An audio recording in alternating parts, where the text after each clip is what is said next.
Hi, Teresa. How are you? I'm doing great. How are you? Good, good. You're with ILS, I heard.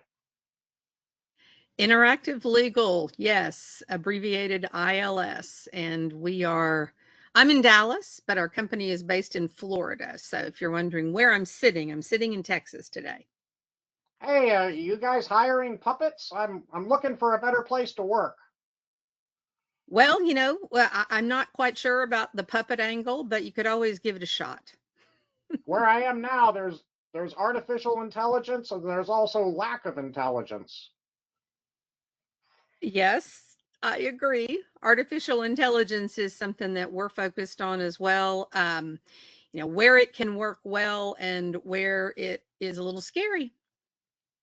Have you ever given a webinar with Alan before?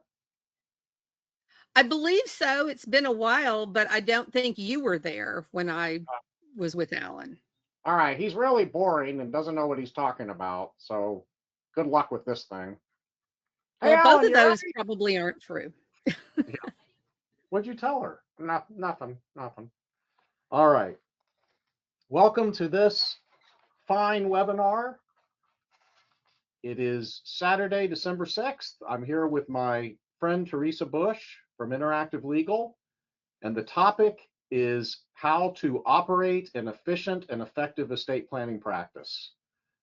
I'm probably the poster child for how not to operate an efficient and effective estate planning practice, but it has been my hobby over the years to apply the world of business to the world of estate planning.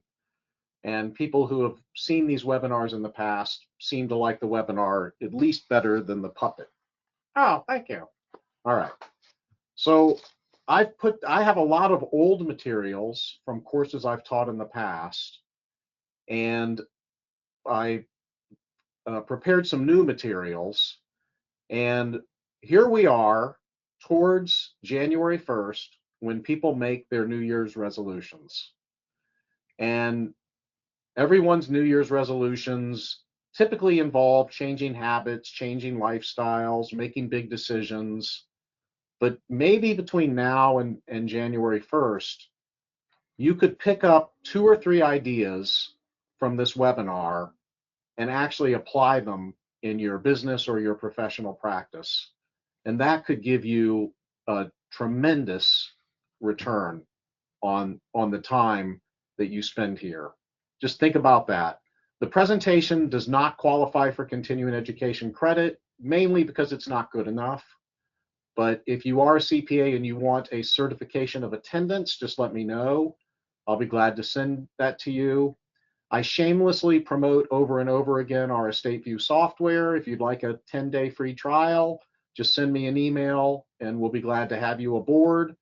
Uh, what you would do is you go to estateview.link and you put your email address in, make up your own password, or use free trial as your password, all caps FREETRIAL, and there you will be in Estate View.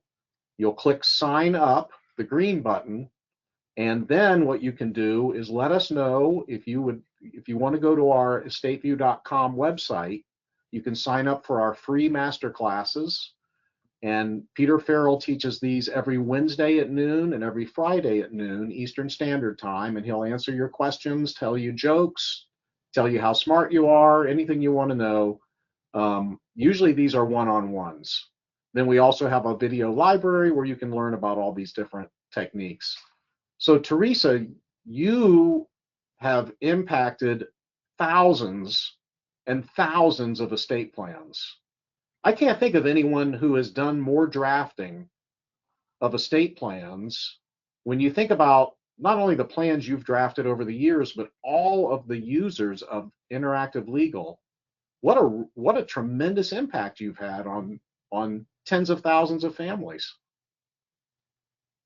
I've never really thought about it that way, but I do often say that since I joined Interactive Legal, which has been like 18 years ago now, I no longer draft documents for my own clients, but what we do is we help attorneys draft documents for their clients. So we're kind of one step removed from the client, but yet you're right, what we're doing does impact all of those families.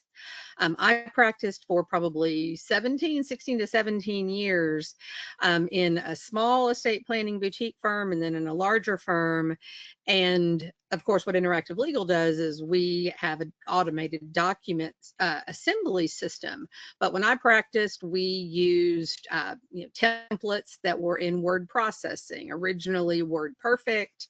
Then they became Microsoft Word templates, even though, we made that adjustment kicking and screaming because we all loved Word Perfect. But we didn't have anything that was actually automated.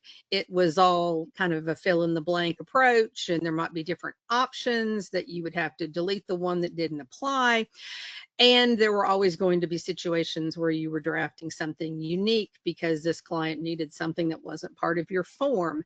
And so we try in our documents to have as many options as we think are commonly used, just lots of options so that we hope our subscribers don't have to go draft something brand new, even if it's something that comes around only 10% of the time. There might be a box to check to bring in language about conservation easements or GST planning in different ways. And so we try to create as many options as possible, and it's automated, so ideally it's making things efficient, which relates back to the title of today's presentation.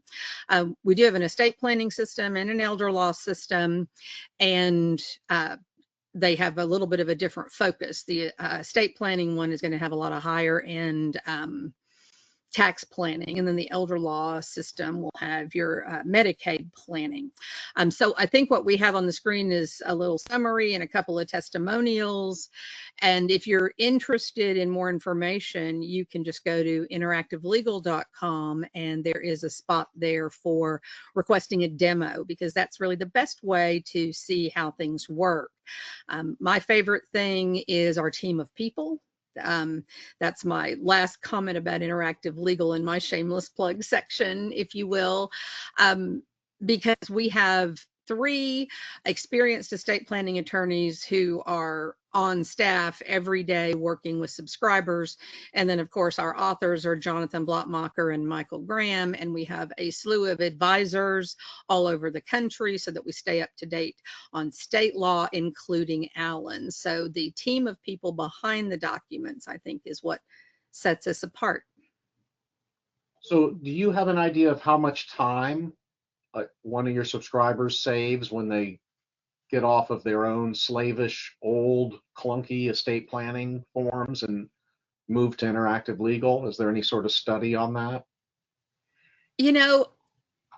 We should have something official where we can really ballpark it. My answer to that comes from my own experience, which is, once I get things set up the way I like them with my default provisions, because, I want to make sure I've got testamentary powers of appointment enabled everywhere because I like to use them. And then I can turn them off if I don't want them. That's just one example. I can set up a whole bunch of default things so that if I need to draft an irrevocable life insurance trust, I've got all my typical structure built in, and then I can just fine tune it. I did a presentation a while back where I called it the 15-minute estate plan, where if the client came in and they were my typical client and did need something unique, I could probably generate the estate planning package in about 15 to 20 minutes. Now, if they need a little bit of something unique, well, then I'm going to make a few different selections. But that really is far less than, I'm thinking in the past, it was multiple hours to make sure I had everything correct and reviewed everything. And it really just takes away a lot of the drafting time to get that first draft, which leaves you, more time for other clients, or maybe more time for working with the counseling side of things for the existing client, more client-facing time rather than document drafting time, which I think makes the clients, feel like they're getting more for their money. They're getting more face time with the attorney. Their questions get answered, etc. So I don't have an actual answer, but it's a lot. Good. Very good. Let me also mention when I was thinking about efficiencies and working on the deck this morning, I got my Saturday morning email from Lissy, and if anyone doesn't get, if you're not on Lissy and you're a professional, you should go ahead and get a trial subscription for Lineberg Information Services. Just their Saturday morning email, which summarizes recent developments and summarizes their newsletters and summarizes articles that they think are important. I really feel that I only need to read the Lineberg write-ups and go to conferences. I don't feel that I need to read every magazine. I don't feel that I need to read my checkpoint 5 things a day. Lissy really does keep me up to date in a very efficient way. Teresa, I don't know if you have any comments on that, or what you read every week from an efficiency standpoint, because you could spend your whole life reading tax articles, right? You could. Yeah. And I get so much in my email inbox that I ignore because I think, well, I may go back and read that later. And I never do because I never have time from all kinds of organizations. But I read the Lissy newsletters because that's always where I find either the best summary of something or the most recent information. I'm looking at the Saturday emails, and I'm trying to figure out why I don't get the Saturday emails, and I'm going to find that out. But I do go and look at their newsletters all the time. Right. And then also, Marty Shinkman does a lot of publishing, and his newsletters are also excellent. So you could just go to his website, sign up for his newsletter, and those are just some ideas I wanted to share. So the mindset of this presentation, oh, I'm sorry, go ahead, Teresa. Oh, I was just going to add that you're right. Marty does a lot of publishing and a lot of webinars. You're on a lot of those, and Jonathan and Bob Keebler and other folks.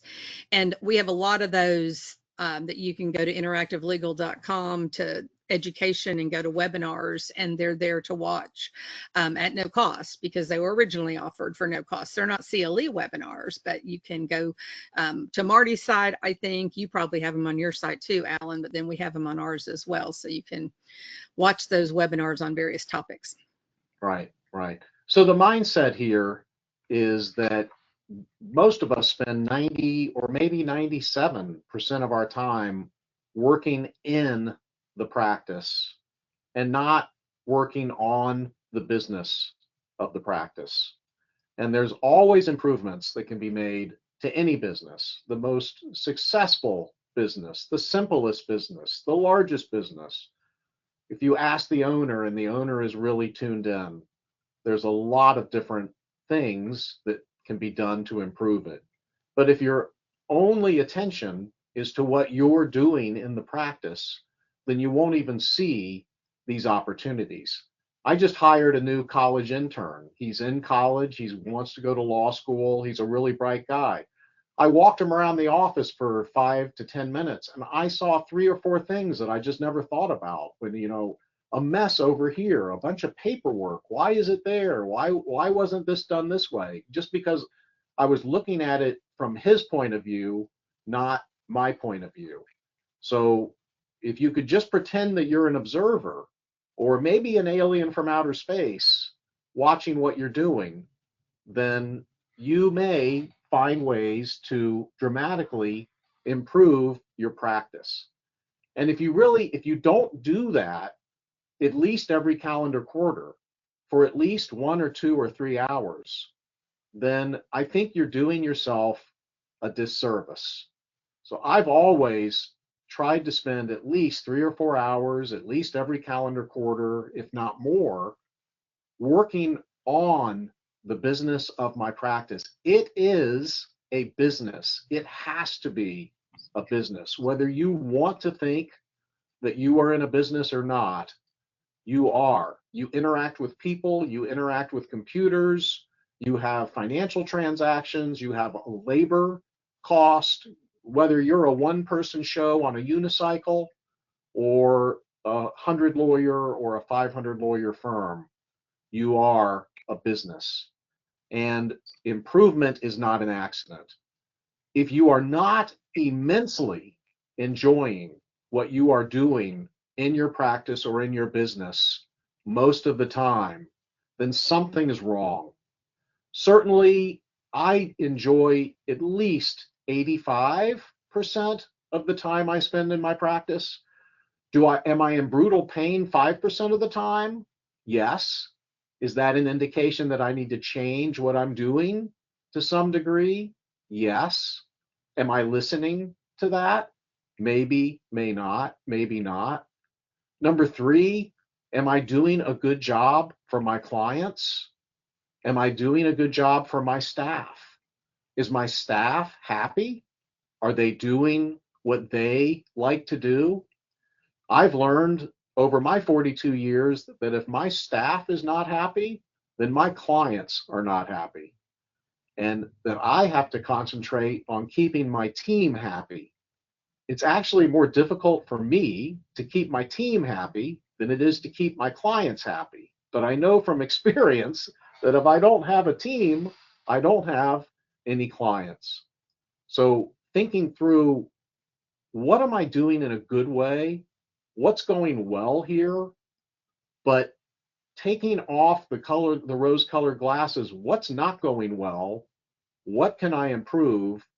And what is that low-hanging fruit? And number four, yes, a lot of it is about money. The way that our capitalistic system rewards people who do good things for other people is it pays them. I get the helper's high every day. I help someone.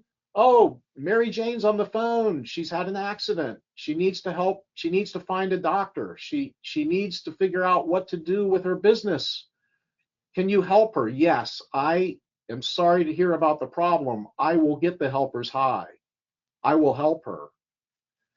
But I'm there also to be able to pay my employees, because if I can't pay my employees and my insurances and everything else, they'll walk away. So my business coach, David Finkel, when I meet with him, he's asking me about financial indicators. He's asking me about how much time I'm not billing. He's asking me whether doing certain things are a proper strategy. And he's asking me how happy I am with the business. You have to ask yourself these things so that you can figure out what to adjust. So that's why I have number 5 here. I've always used outside mentors. I've always used outside coaches. I've been a mentor. I've been a coach. If I'm not mentoring young professionals, then I'm really not doing the best I can for the profession or for myself. So think about that.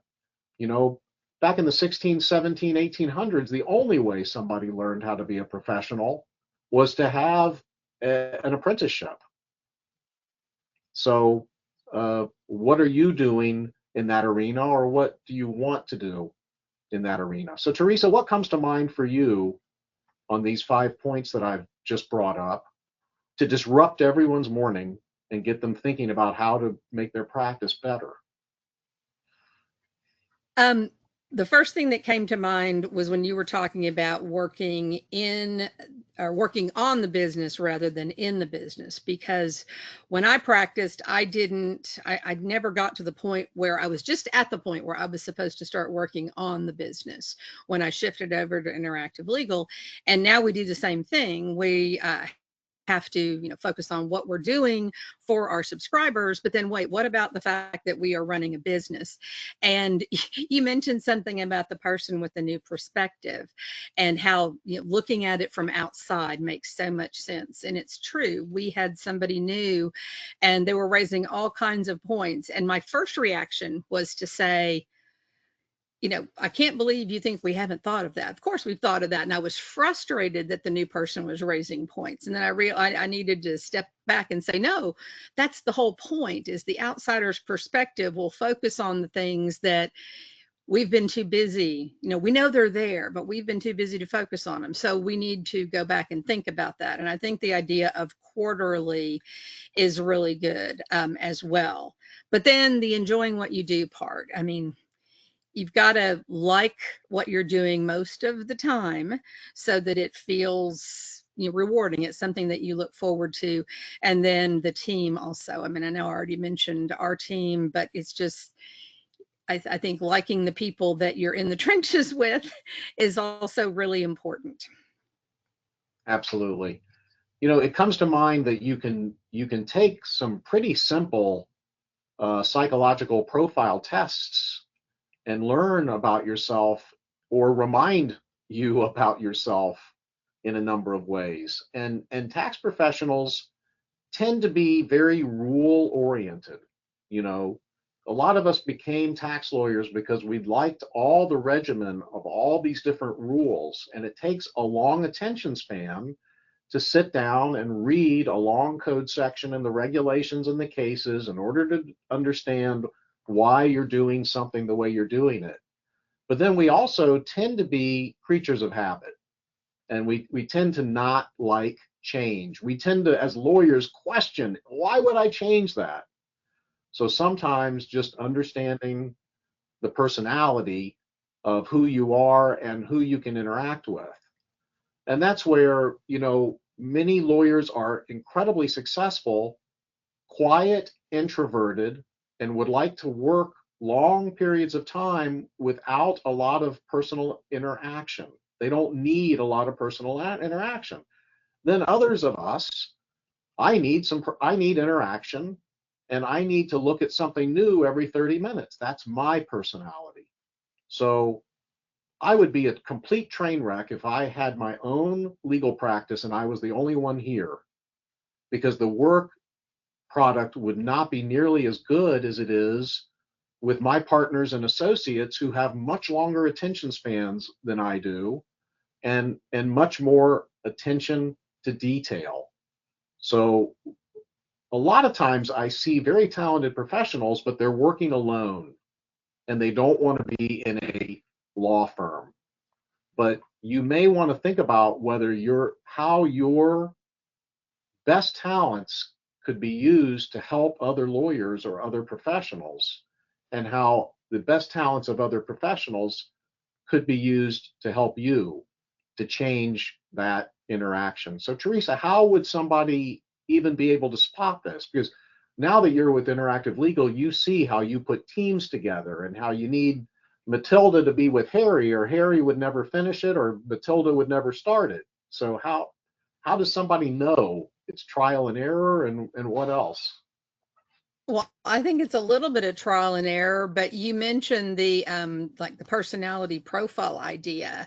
And so we have done that in-house, and then I've also worked with another coaching group where they focus on that as well. Let's see what the personality profiles are of your team. So even sometimes it's obvious, who's detail oriented and who has the short attention span and is distracted by the shiny objects, and who wants to just hunker down and spend 3 hours on something.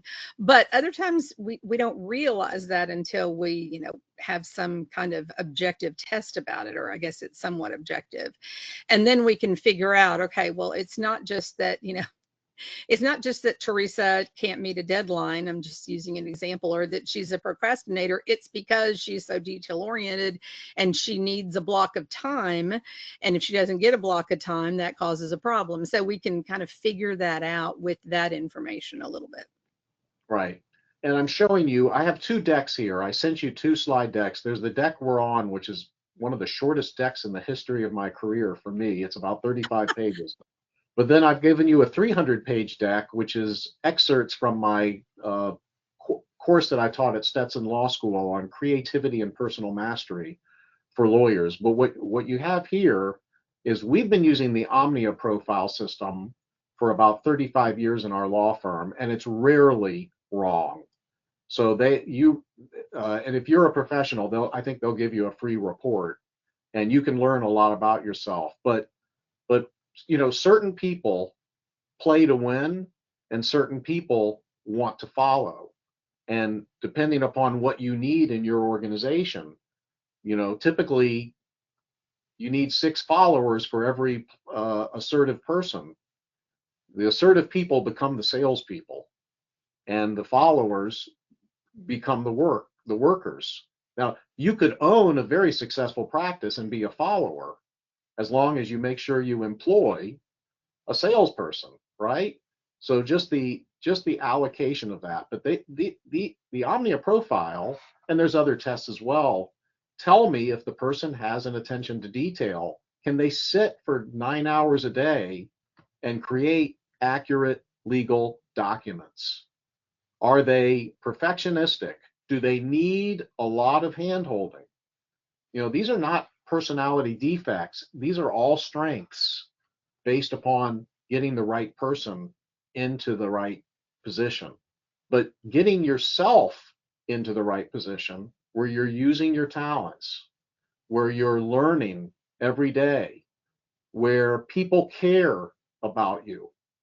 There's been surveys, and it's in my materials, where what do employees want the most? They want a predictable working environment.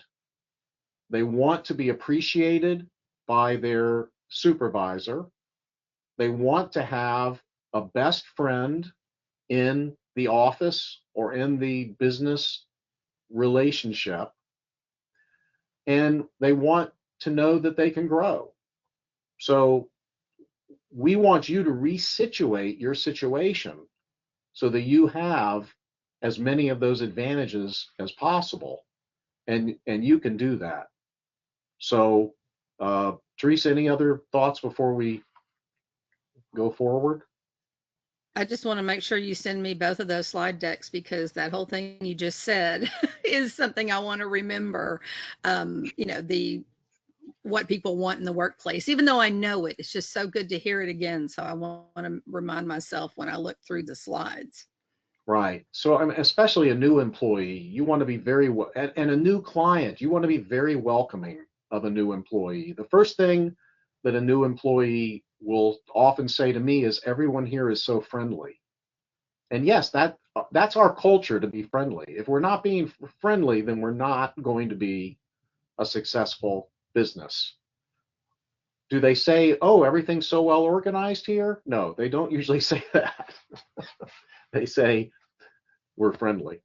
Okay, so now I want to talk about the efficiency and effectiveness of your estate planning practice. The most important piece, the most important time of communication with a new client or a potential client or a new referral source or a potential referral source is the first impression. The reptile brain or the crocodile brain, I'm in Florida, so maybe we'll call it the alligator brain, makes a first impression. So you answer the phone call. Someone returns the phone call. You return the email. Somebody professional and friendly makes the phone call and says, "Thank you for your phone message. We were really glad to hear that Mr. Anderson referred you to Mr. Gassman or our law firm. How can we help you?" I'm not, "Oh, I'm in a hurry," or, "Oh, we'll call you a week from Thursday." It's Diane's job in my office. She only has one job, and that's to call potential clients and referral sources immediately and listen to them. And she will listen to them for as long as they talk, and she will know after that conversation whether they're a candidate for us or not.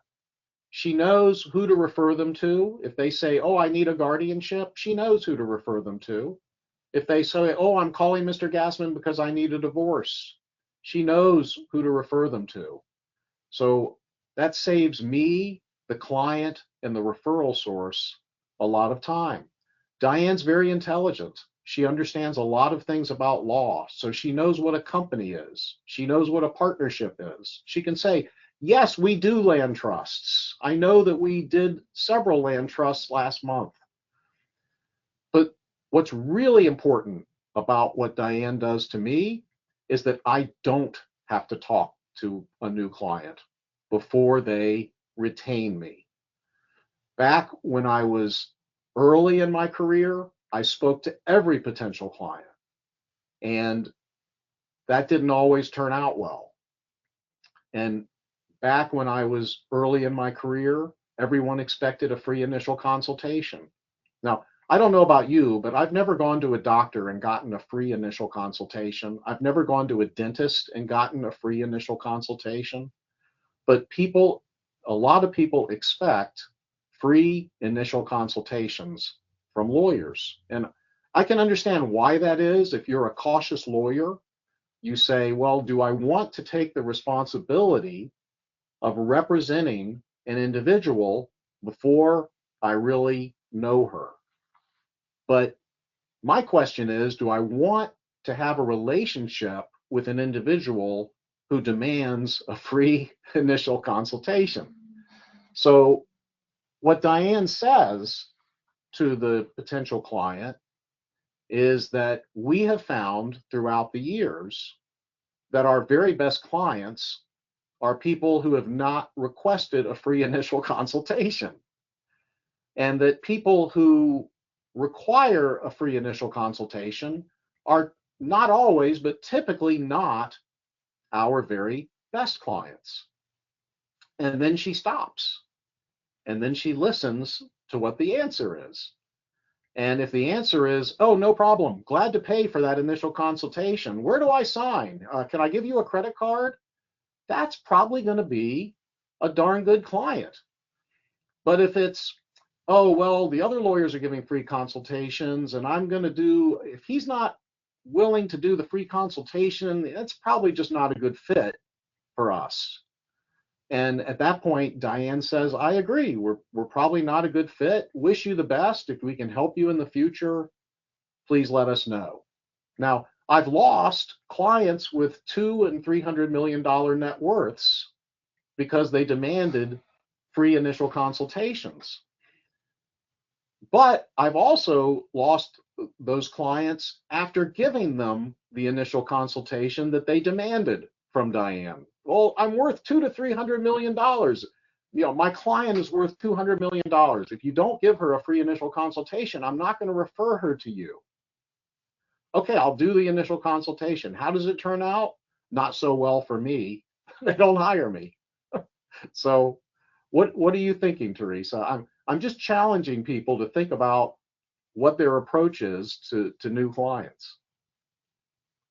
Yeah, I mean, I feel like we always did the free initial consultation in my practice, but you're right. The people who are kind of nickel and diming already on the front end are the ones who are going to be so much more complaining about the bill on the back end, even if you've laid it all out as to how much this estate plan is going to cost. I'm curious though, when they pay for the initial consultation, because I think you started to touch on this, they aren't yet your client, because we don't want to be bound by, we have to represent them now because we agreed, to start representing them with this initial consultation. Because I want the ability to still say no, because there's all kinds of things that could come up in that initial consultation that are big red flags where I don't want to represent this person. So is there some sort of standard language or policy that we're going to do the initial consultation and then decide if we're moving forward? But you're not actually a client until we go to step number 2? Well, what we do, and maybe it's reckless, but it's never been a problem, is Diane says, I'm going to email you our fee agreement, and we get an X dollar deposit, and then we send you whatever's left after the initial consultation if you don't want to go forward. And the fee agreement says either party can terminate the other party, immediately. So we do the conflict check. I'm bound to give the initial consultation. I can't think of a single new client that I have not genuinely liked and thought that I helped in an initial consultation for a long time. But I would say that our success rate is, if the client has signed the agreement, put up the retainer, and shows up for the initial consultation, I think our success rate is probably 97% that we go forward. If not, if I'm the wrong person for the job, I return the whole retainer. I don't, Hmm. I don't keep any of it. But I think my only professional responsibility is A, to give them the initial consultation, and B, to then not represent anyone who's contrary to them from a conflict standpoint. But it hasn't been a That makes problem. sense. Yep. It hasn't been a problem. So the representation agreement under the state bar rules, you do need to, if you're going to charge someone for legal services at least, you do need to tell them that you're going to charge them. I don't think you need a written fee agreement, but your malpractice carrier probably requires you to have a written fee agreement. And any client who will not sign a written fee agreement is going to be problematic, most likely, in the long run. So your fee agreement is something that does not have to be 14 pages long. The short, I work with many lawyers. I see a lot of fee agreements. Great lawyers have very short fee agreements quite often. Big law firms tend to have longer fee agreements. I don't think that's good body language to start a relationship with somebody, to send them a 19-page fee agreement. But nowadays with DocuSign, maybe people don't read them anyway. The next thing is, if Diane thinks that they will be a good client, but they do have really the need to hear me say, yeah, I'm the right guy for this, or we're the right law firm for this, then we will provide a 10 or 15 minute, but it's a 15-minute hard stop. Because within 15 minutes, we should know and they should know. See, the problem is, if I did a free consultation with everyone who wanted to do a free consultation, that would be 5 hours a week of my time, which would be, Or then I more. would use my hourly rate times that. One thing that we found, and when I read Freud's biography, I think I was in high school, I read Freud's biography, and somewhere in there he said, the more I charge the patient, the faster their recovery from psychological issues. So, you know, don't be bashful about charging an appropriate hourly fee. One of the things I see over and over again in my coaching experiences is that lawyers show up and say, what should I do first to improve my legal practice? And the answer is raise your hourly rate. But I don't know that I'm worth it. Well, you're so much, if you're going to do the right things for the right people, you need to be well compensated, so that money is not when you're with a client, whether you're going to get paid and whether you're going to make ends meet should not be your biggest concern. Your biggest concern is that you know that this client is going to pay you properly to do a really good job, and they're not going to question that. Now, one of your decisions is, are you going to be hourly or fixed fee or some combination? And I was advised by a very wise lawyer many years ago, several of them, just be hourly. Just be hourly, because then your reptile brain will not be cutting corners, and one client needs 10 times as much as the other client. It all looks like the same product, but it's not. And the 6 lawyers working in our law firm, almost entirely hourly, because I want to compensate them for what they do. I don't want to compensate somebody for cutting corners. So that's just been my philosophy. On the other hand, the client wants to know, well, what will the first draft of this cost? Well, the first draft of everything you need, I think I could give you for between $5,500 and $7,500. Okay, how about to finish it? All right, to finish it, it's going to be between another $5,000 and $400,000, depending upon what comes up.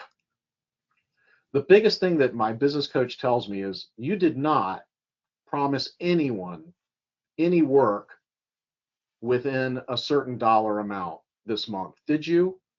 Because those, Teresa, are my biggest financial mistake is anytime I tell a client that it's not going to be more than $14,000, I'm completely wrong. So what are your thoughts on that? It's crazy because what we've heard for so many years is that clients want the fixed fee.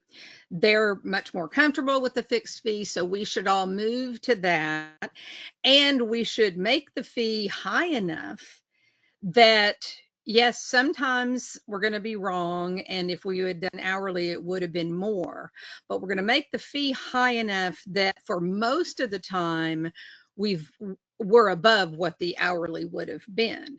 Now, that sounds great, but I think that you run into the problem that you just said. Even if we try to make it big enough, it's really never big enough to cover all the ones that go over. Um, the problem is, I think clients see an hourly rate of, as much as some hourly rates need to be. It depends on the client, and also that's the thing. I mean, if you're talking about somebody with $200-300 million, they're not going to balk at an hourly rate that is higher because I think, they know that they're getting a lot more, tax planning, and the value is there. But somebody who, kind of needs an ordinary run of the mill estate plan, and they see an hourly rate that is, over, in my opinion, somebody sees something over $500, they're going to think that's crazy. Why would I do that? And that's where it needs to be. So I almost feel like I want to be one of those hybrid people where you've got some clients who are going to have a fixed fee, but then that, here's one that has all kinds of issues that we don't know what's going to develop. Like you said, it could be 5 to 400,000, depending. And so I'm trying to figure out a way to find a sweet spot in the middle. And I don't know if there's a good answer. Right. Now, I met one lawyer who actually keeps the statistics. So he knows that the average revocable trust estate plan with a gift trust and a family LLC normally takes $11,462 on average based on the last 10 he did. So then he can quote it. He can quote it that way. But thinking about fees have gone up. Legal fees have gone up tremendously, and our expenses, by the way, have gone up as well. So taking an informal survey of your colleagues as to seeing what hourly rates they're charging. In New York City, tax lawyers are getting $2,500 an hour. And we just hired a Chicago law firm to help us on a matter, and their second year associate is $1,700 an hour. But guess what? That second year associate did in 4 hours did what would have taken us 20 hours. So, you know, don't hesitate to charge enough. And I'll say right now something really important that you all know and forget, and that is your A clients are sitting there willing to pay you whatever you reasonably request while you're busy helping B and B minus and C plus clients who are interrupting your day with emergencies and complaints, right? So one of the most important things for every professional practice is terminating or promoting the B minus and the C plus clients. And the way to terminate or promote the B minus or C plus clients is in a very friendly way by simply saying, hey, you don't seem happy. You didn't like the bill I sent you. I get that. It's kind of hard to get hold of you. I just don't think we're a good fit. And I've really enjoyed representing you, and I wish you the very best, but I wish you the very best at a different lawyer. And about 70% of the time, they'll say, I agree, we're not a good fit, sayonara. But 30% of the time, they will promote themselves to be a better client, you know. And Teresa, this always shocks me. When I go to my doctor, when I go to my dentist, when I go to our veterinarian, I treat them like gods because they are gods. And the next time I have a problem, and my filling falls out during the weekend, or I have back pain and I need to get in to see my doctor, I expect to get in. I'm not a jerk to my doctor or to the staff. But a lot of clients don't really seem to understand that. And Yeah, and I wonder why that is. I mean, is that because some people have negative views of lawyers just in general? Because I was thinking the same thing. I just paid the vet a whole lot of money this last week, and I felt like it was definitely worth it. And lawyers are on the same level of professionalism. It's not life or death for a person or a pet, but it's legal property ownership, which is really important. And so I think it should be kind of on par, and we don't object to we're never happy about the bills, but we don't look at that and say, oh, this is terrible, I'm going to go find a cheaper vet or a cheaper doctor, because that's just the way it is. yeah, so one thing I've learned, and I've told my staff this, and it's completely true. If the client or any person involved with the client is not polite to your staff, then you need to get them out of your practice as soon as you can, because it's only a matter of time before they plant the knife in your back. People who are not polite to So your staff.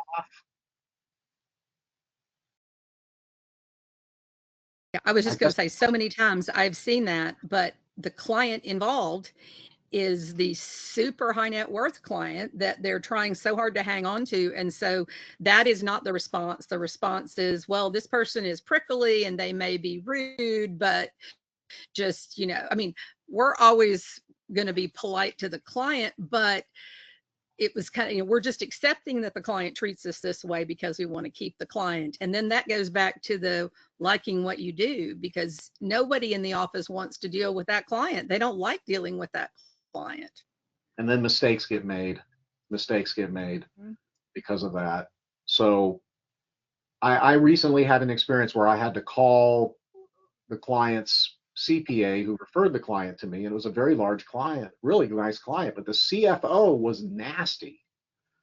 The CFO was very rude and kept sending emails about saying that we made mistakes that we didn't make. So, I called the CPA and I said, this is a future whistleblower. This CFO is a big problem. I'm not going to continue the relationship because of the CFO. Well, 2 weeks later, the client fired the CFO, but it's usually not that happy of a story.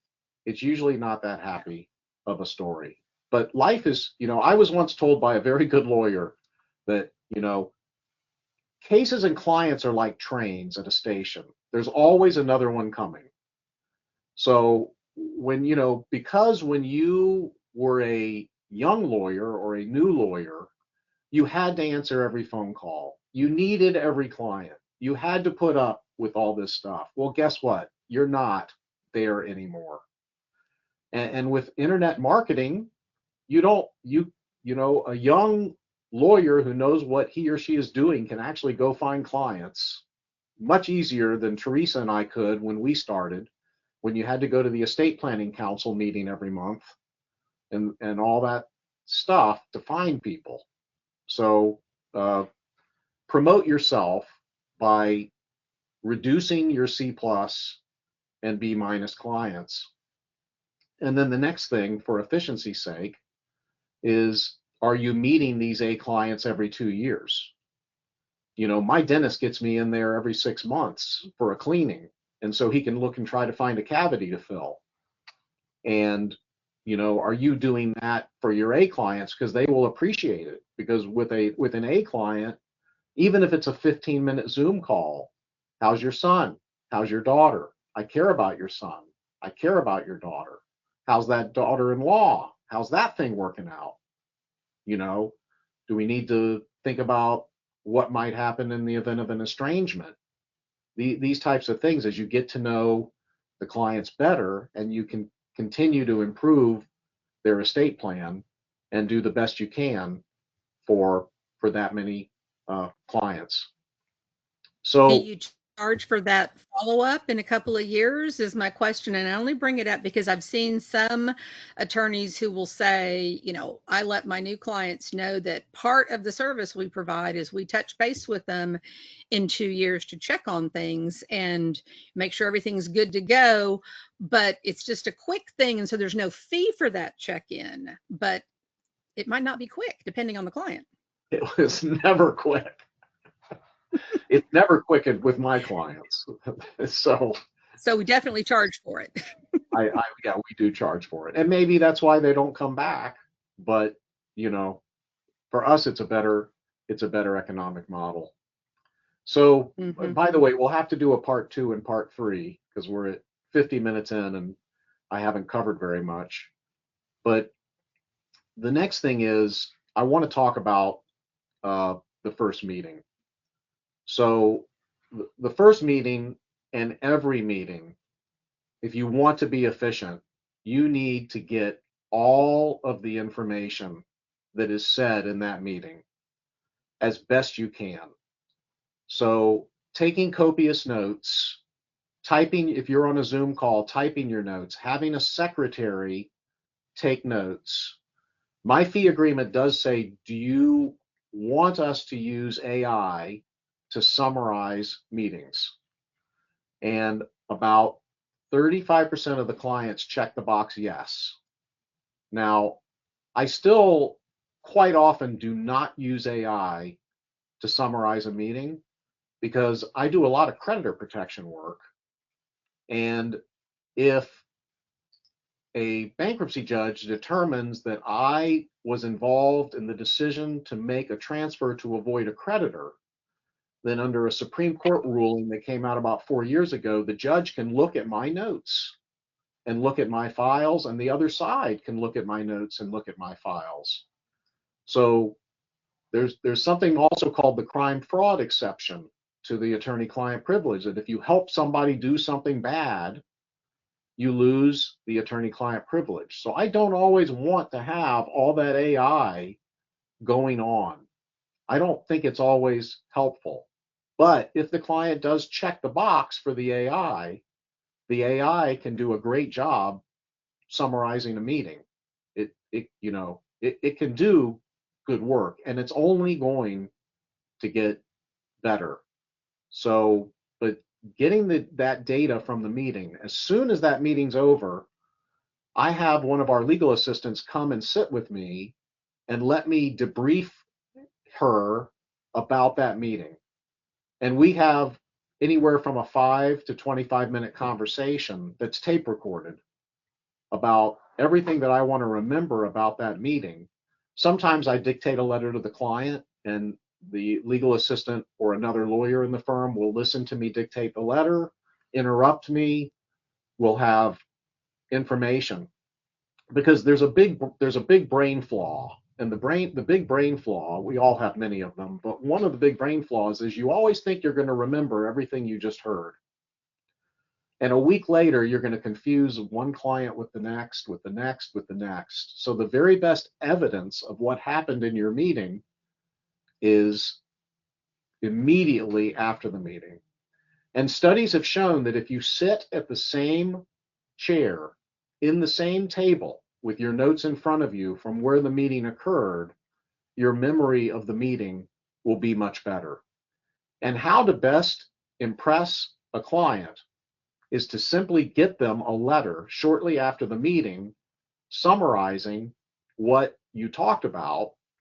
And if you're an estate planning lawyer, and I think that's why estate planning lawyers with long commutes probably do better work than the rest of us, because during that commute, you can dictate a very nice long letter to that client, including the key language that's going to go into the trust. So if there's going to be a provision for Polly, the stepdaughter, to be able to live in the home with the dog and the horse for 17.7 years, unless she remarries, then you dictate that provision with the letter to the client. Because guess what? They're not going to read the trust. They're going to say they read the trust, but they're probably not going to read the trust. I remember the first time a young client said, yes, I read the trust on my phone on the way here.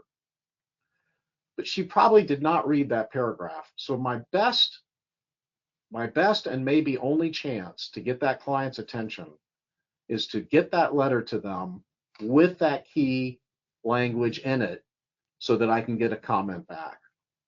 The second thing is try to send the client some deliverable as soon as you can. Yeah, I went and met with a new lawyer, and 4 days later, I had a letter from her and all the powers of attorney. And I'm waiting now to get the will and trust. But she got me a letter and the powers of attorney. She was so nice, very efficient. She promised to refer me to a CPA. I got an email immediately referring me to the CPA. The CPA was so nice. That's a much better experience than I met with a lawyer and 6 weeks later I got a big package. So just some ideas on efficiency. Teresa, any comments on that? No, I like that a lot, getting something really quick. We would typically send a letter that's, like you said, summarize the meeting and what we plan to do. And it was like, shall we move forward? And the key for me was always, you can tell what the most important issues are for the client, because that's the one, they're either going to bring up first or they're going to spend the most time on. And so, if stepdaughter Polly, if that's the big issue, that should be obvious, whether it's a bullet point, it's on page 1 of the letter, clearly showing that you got what is most important for that client. The thing that I struggle with now is we have a lot of studies, or maybe it's just anecdotal evidence, that people don't like to read really long things unless they're tax lawyers and they really do want to get into the weeds. And so, our letters would be maybe 4 pages long, which is probably average. I bet there are plenty of letters that are way longer than that. But I don't think people really want to read the whole 4 pages. And so it's almost like they need at the beginning, here's the bullet points, because not only are they not going to read the trust, I don't know if they're going to read the whole letter. So we got to get them the bullet points that they might read, and then they'll say, okay, they understand what's important to me, and they don't need to read the remaining 3 pages of the letter. So figuring out how to, it's like sound bites on TV, right? Everybody tries to get a little bit of 10 seconds in to catch your eye. We've got to catch the client's eye right away so they know that this is, they want to move forward. Right, exactly. And then now the length of time it takes you in man hours and days to get that initial estate planning package out is really, really important. And that's where Teresa and all her work with Interactive Legal, where they have over 5,000 variables in their documents that can be created in 1 or 2 hours and are really good documents. So, ask your staff, what are your biggest time wasters and what can we do more efficiently? Now, the staff may tell you, well, you can get me all the right names and middle initials of everybody in your first meeting. You can get me phone numbers and fax numbers and email addresses, or you could get me a better computer, or, they'll tell you what that is. But very important. Now, page 25, I think way too many people just type all their emails nowadays. I think you'll see that you can be much more effective and much more substantive if you dictate letters and let somebody transcribe those letters. Now, we've been just recently trying to, we put the letter, we put the dictaphone into the computer goes to Timmy, T-E-M-I, or Otter, and then Otter types up what I said, and then we put that into ChatGPT 4.0 with about a 15-page protocol of rules, and then that spits out the letter. And then a secretary listens to it at high speed, and it comes out a little bit better than if a secretary had just typed the darn letter. So I'm not going to tell you that artificial intelligence is going to make my letter writing much better, but it's more fun because what I can do with the ChatGPT part is during the letter, I'll say, hey, ChatGPT, the business is worth 10 million. I'm going to do a 75% sale at a 30% discount for a promissory note at this month's midterm applicable federal rate. Describe that now in the letter. And then at least the first draft, it will put the numbers together. And then I'll say, hey, ChatGPT, the mother lives in Oregon.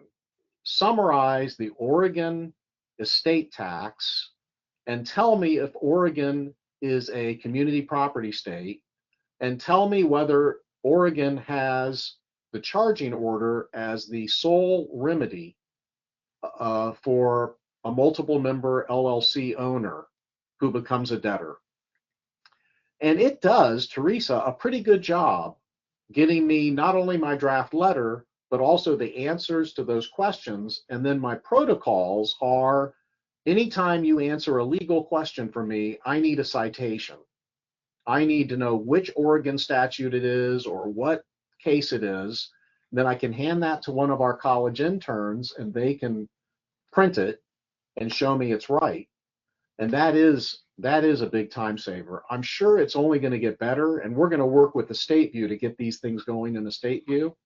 But that's been a bit of a time saver lately.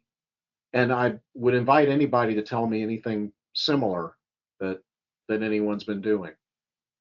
Teresa, any thoughts on that? Well, I see people who do the questions to ChatGPT and then they say, oh, here's the answer. And they don't do the last step about checking the citations. And that's the problem. I mean, you have to do that because I have seen so many where, we've gotten a question, the Washington statute says this, but you don't have this in your document, and they give us a cite and we go look at that Washington state statute and it doesn't say what ChatGPT said it said. And then it's like, well, am I questioning what the lawyer did, or am I questioning what the AI did? And you just have to check because things are still a little wonky in a lot of areas. It still can hallucinate, but yet it definitely gives you that starting point and saves you a whole bunch of time. Right. So just I'm going to go verify. Yeah. So we're over the hour. But just thinking through the efficiency, when the client receives the draft documents, they don't know they have them. They're too busy to even know they got them. Somebody has to call or get a sign of life back from an email. You can make it a wow event and say, wow, the lawyer not only sent me the documents, but they called me on the phone to make sure that I had the documents and to see when I would like to meet with them. So that phone call, that personal touch phone call, I think is really important. And getting that client right back in while they're still interested in the estate plan is very important. So I've got on page 27 a lot of ways to do that. Well, I meant to cover a lot more, but we covered a few things. And if anyone would like to have a part 2 of this, or you'd like further information, just send me an email, agassman@gassmanpa.com, as you see on the bottom of each page of the PowerPoint. Teresa, any final words here? I just hope that I wasn't the reason why you didn't get to cover everything that you wanted to cover, but I was glad to join, and I really enjoyed this talking about all these issues, because it just, it brings it back to client service is the most important thing. And sometimes the clients are too busy, but we have ways that we can delegate things and have our office work efficiently to move things forward so that we keep those A clients on track. And then when we do that, they send us their friends and you have more A clients. Exactly. Are you able to see Estate View on my screen right now? or you're seeing the PowerPoint? You know, right now I'm seeing the PowerPoint and then the next slide as well. But a moment ago it was there and it had like the it looked like a browser and it said estateview.link, but Yeah, I'm I gonna didn't go see ahead. it go into Estate View. Yeah. So I want to show off the state view for anyone who wants to see it. And Teresa, you don't have to stay because Yeah, you've seen. now I see it. Yeah. So you can drop off anytime you Well, like. I But have seen it. yeah, Okay. Well, have a great weekend. Yeah. yeah, And yeah. I will see you next time. All right. Thanks so much. Okay, she's gone. We can tell the truth now. She's wonderful, by the way. So I've got a new uh, front page for Estate View. When you open Estate View, and if anyone would like a free trial, just let me know. Send me an email or go to that free trial page. But anyway, now I can, with my I can review a document, I can do a background check, I can look at a tax return, or I can analyze and amend a trust. So it does save me some time to go to the AI background check. The software is built on the Amazon cloud. It's a conventional Amazon cloud software. But what we've done, I think, creatively on the part of our programmers is I can choose Google Gemini, ChatGPT, or Claude. So I'll choose Google Gemini, and then I can run a background check on somebody like my friend David Finkel, who lives in Jackson Hole. And he's about 45 years old. And I can click on Start Search. And then it will run a background search on any of these things that I may want to know about. Typically, I want to know about all of them, but a basic profile and adverse findings is what I usually want to know about for a new client.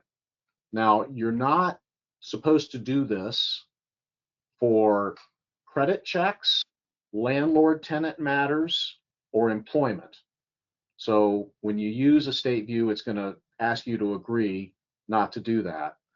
But what Estate View is doing now is it's checking the internet for information based upon our protocols, and it's finding whatever this person has been involved with. And then to avoid hallucinations, I can click on Review with AI, and I can ask ChatGPT to review what Genesis just did. So, and it can be brutal the way that it criticizes tone, it'll criticize grammar, but it will verify the factual situation. So it will also, if I want, write a poem about the person, create a CV about the person, and it automatically will use the Wayback Machine. So the Google-based Wayback Machine captures website presence every day from the beginning of the internet. But you have to make a special check in order for that to occur. By the way, if you're using AI, ChatGPT, for example, you want to make very sure of two things, in my opinion. The first thing is that it is not learning from your searches.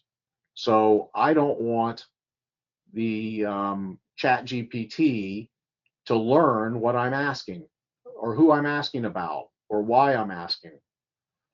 So there's a setting in your ChatGPT which says don't learn, but there's always a concern that somebody may change that setting. With Estate View, it does not learn. That's one of the reasons it's a little bit slow, because the Amazon cloud keeps the data in the Amazon cloud. It doesn't allow the AI to learn from what we're doing. The second thing is go for the slow setting, the thorough setting. Everyone wants a fast answer, but sometimes with AI, as you know, it can be a wrong answer. So uh, by clicking on the more detailed setting and paying the extra money, if that's what it takes, then you're going to have a better answer from the AI. Now, what I've done here is I have Joe Biden's 2023 income tax return. So another thing you can do for your clients is when they walk in the door, you can have a summary of their income tax return, which helps an estate planner and also helps the client because the AI will spot problems with the income tax return and also spot income tax savings opportunities. It's the same AI that you would be able to buy directly, but inside Estate View, it's following our protocols of things that I definitely want to see as a tax lawyer. So right here, it's telling me who paid interest and dividends to this client and how much they were and what their income was. So this is much better for me than reading the actual tax return itself. So another thing that we can do with the AI and that you would probably want to play with is tax research. So this is not as good or as thorough as the tax research that I would do in a subscription tax uh, system, the old encyclopedias that are still out there, but it's a great second check because unlike Bloomberg BNA, Checkpoint, etc., this will first start with the Internal Revenue Code, then it will look at regulations, then it will look at case law, then it will look at books by me or Marty Shinkman that I've put into it, and then it will look to articles written by a list of 25 authors that I've put in here. So I don't want it relying on somebody's website, but I have 25 authors that do a lot of writing on their websites that are credible. So I can ask it a question like, how can I do a partnership freeze for a closely held venture in a opportunity zone using section 1202. So it's not going to be typically as good an answer as I would get from my $15,000 a year tax research library, but I'll use both of them because sometimes this comes up with a better result by checking sources. See how fast that was. That was pretty darn fast. That's because I was using Gemini Fast for this demonstration. Now, I can go down here and I can review it now. I can have Claude review it. So now Claude's looking at the question, looking at the Gemini answer, and reviewing it. And there's the peer review answer. And it gave it a B plus A minus. There was room for improvement. And now I can say, please write a letter to a client who is an engineer. I'm not picking on engineers, but they're detail oriented, who is an engineer about how this can work for him and his family. Mention Ringo Starr 3 times in the letter in examples. Make it rhyme.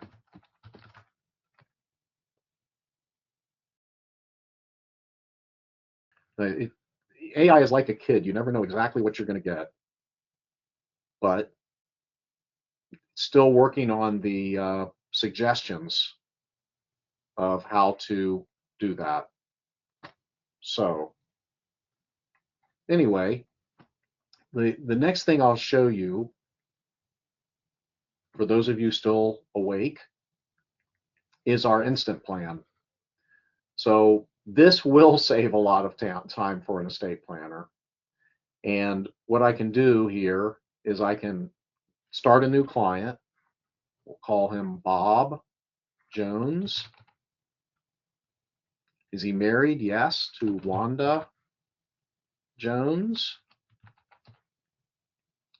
And I'll start a new client here.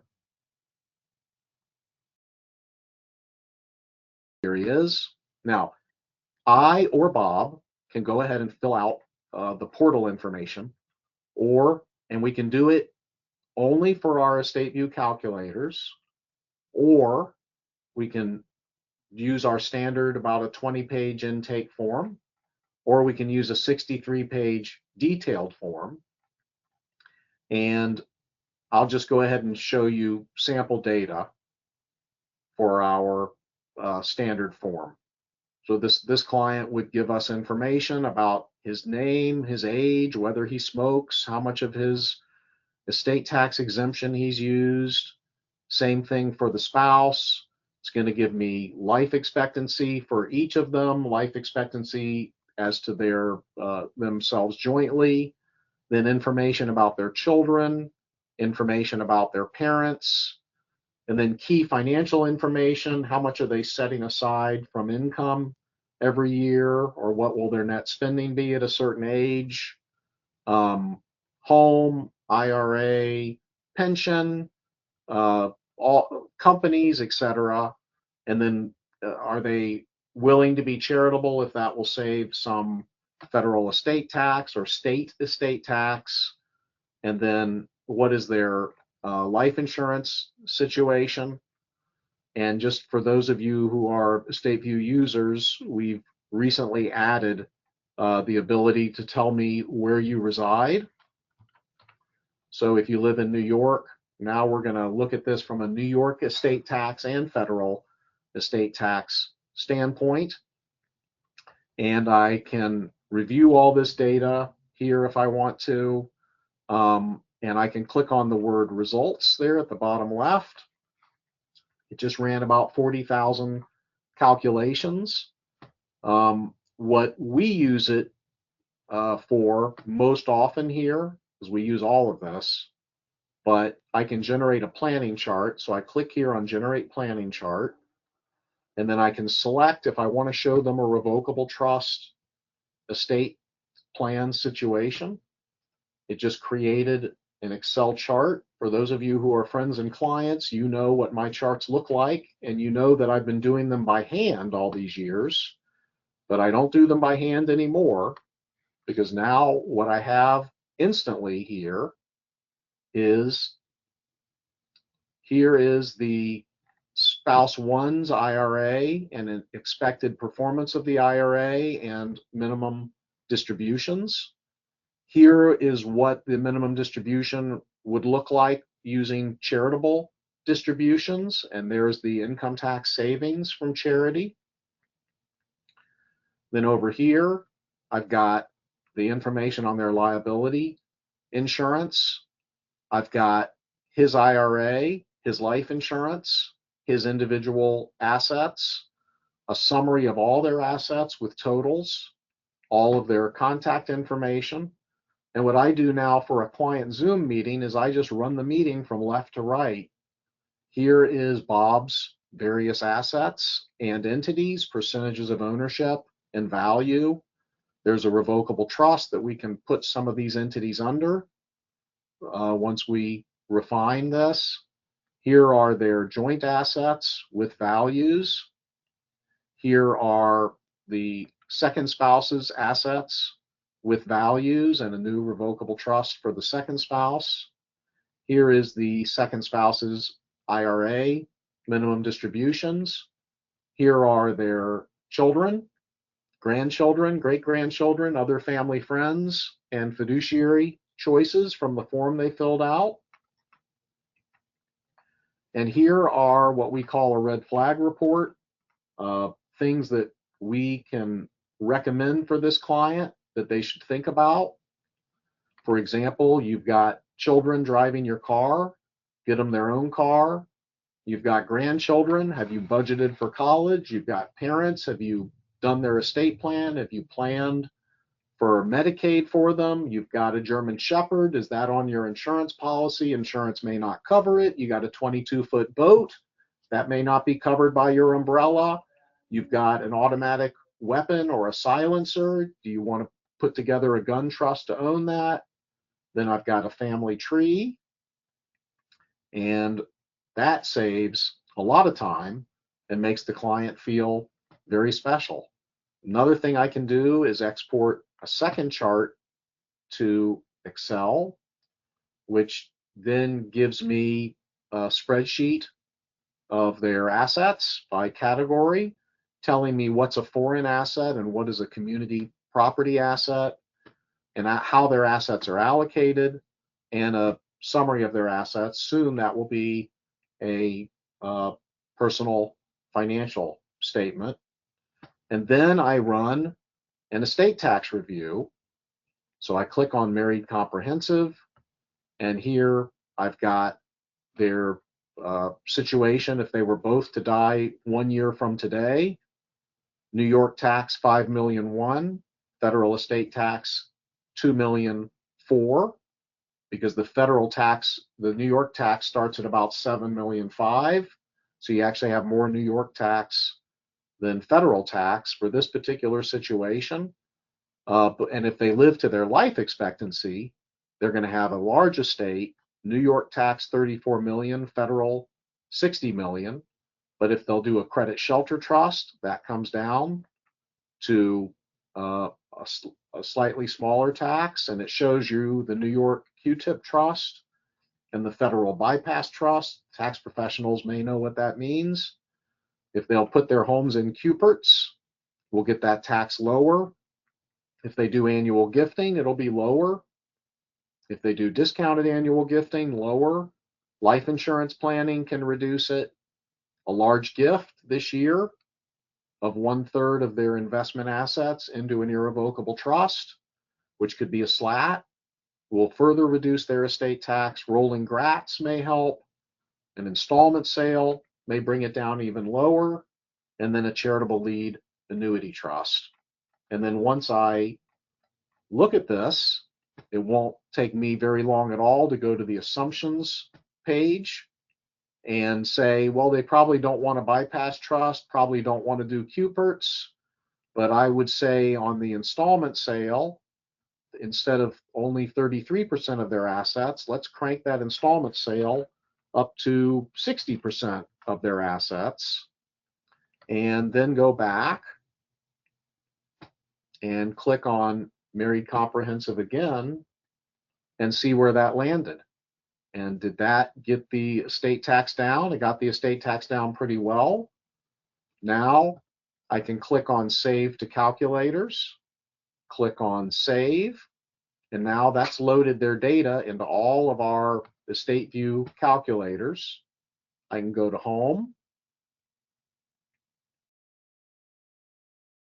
go down to Calculator, Married Couple Comprehensive, and that data is now on a comprehensive calculator where I can do a lot more data entry and a lot more manipulation to get this where I want it. And what I may show them is, here is what I think you should do.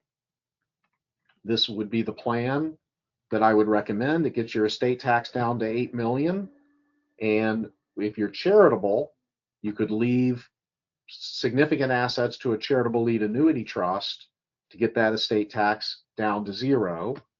And here's a timeline showing you what the estate tax would be without planning. It looks like that. There's your New York tax and your federal tax. And then with the installment sale planning, you're looking at only a New York tax. If you could move out of New York, what would it look like? I can show you that. Or if you go with charity, there'll be a much larger amount going to the charity than the IRS in New York would have gotten, but you end up with pretty good result for your children on that second 20 years later if you use a charitable lead annuity trust. So we've been working hard on estate view. It has definitely helped the efficiency of our law firm. And by the way, the cover page also takes you to a news feed, so you can pick one news feed. So whenever you go to Estate View, you can look at the news, click on more news, and it actually will give you 4 news feeds with summaries. So the tax law news is easier to find when you can just scan all this and decide what letter or what source you may want to use. All right, let me check here for questions. Okay, where in Estate View is the AI for tax research? I go to the home page and I go to, yeah, we need to add one for research, don't we? But if you add any of these, if you click any of these AI buttons, and then you click Start New Search, click on I like to start with Gemini. It's fast and smart. And then you're going to go here and you see in orange General Q&A Tax Research. So I'm going to redesign that a little bit to make it easier to find it from the home page, but that's where I got it. Okay, is Illinois, Iowa, or Colorado included in estate view planning? If they have an estate tax or an inheritance tax, they are or they will be. We're just finishing up the states this week and next week, so they will be if they have an inheritance or estate tax. Do you redact taxpayer identification number? I don't. Estate View uses the Amazon Cloud regimen. You could if you want to, but we're SOC 2 certified that our client information will not get into the internet. And by the way, the only part of Estate View that is involved with AI is the AI sections. The rest of the calculations and the client data does not touch our AI function whatsoever. Larry, see you at Heckerling. I look forward to that. Let me see. Talk about this in CP. Yeah, Larry would love to do this with you. Absolutely. Larry, a non-refundable retainer, I just don't do. I know there are lawyers who charge a non-refundable retainer, but if people don't want to be with me, then they shouldn't have to be with me. Chris Rowe agrees with me that Lissy is a really good source. I really don't feel I need to read a lot of other stuff as long as I read Lissy and go to conferences. And of course, there are other articles I do read, but I feel that if I just keep with Lissy, I'm not going to miss anything that's really important. Will the slides be posted shortly? They should have been in the box there. If you didn't get them, I will go ahead and email them. The person who asked the question, I'll email them to you. I think I covered everything I wanted to cover. I will say that the AI document review, since we added Claude, has been even better because it allows me to actually manipulate documents now. So I'll go to Google Gemini and I'll go to healthcare power of attorney. I'll pick Florida. I'll try this sample document. Let me see. Did it happen? Healthcare power of attorney. Okay, so it's processing the document. And now, instead of asking a question, I'm going to say, rewrite this document for New York and add a clause that says that if I have a cold, they should cut my finger off. Now, I don't know what it's going to do, but let's see what it's going to do.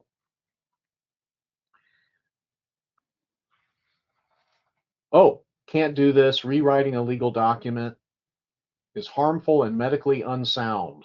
Okay. Well, let's see if ChatGPT will do it. Pretty interesting. So, assuming it won't, I'll say rewrite this document to exclude it applying to any heart disease. I'm not sure what that even means.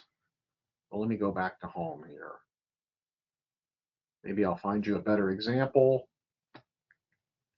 So AI document review, and will entrust document. So I'm going to say I want Florida to apply. I'm going to pick this document right here, which could be your client's document, a PDF. You can sterilize it if you would like to.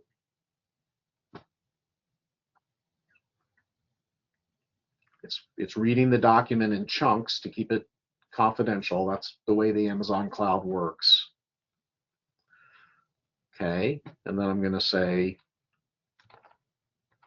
rewrite this trust to apply in Hawaii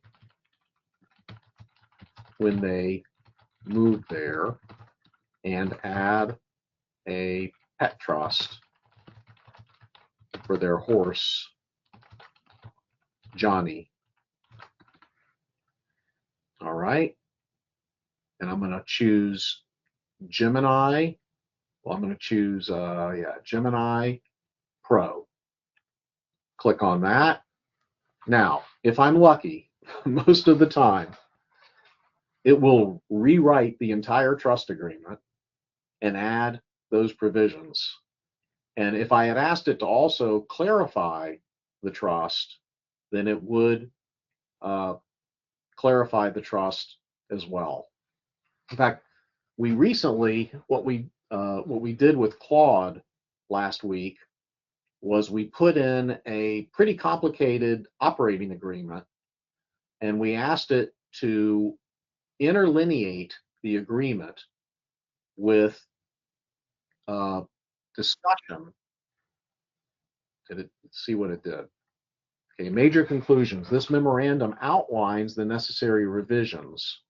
So key revisions required, tells you governing law, the pet trust, then a proposed new article for the pet trust, and then required revisions. But it did not rewrite the article. I think Claude would, but here I'll say prepare an amendment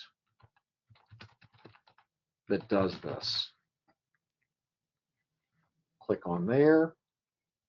So now it's preparing a trust amendment, which should follow the format of what it has here.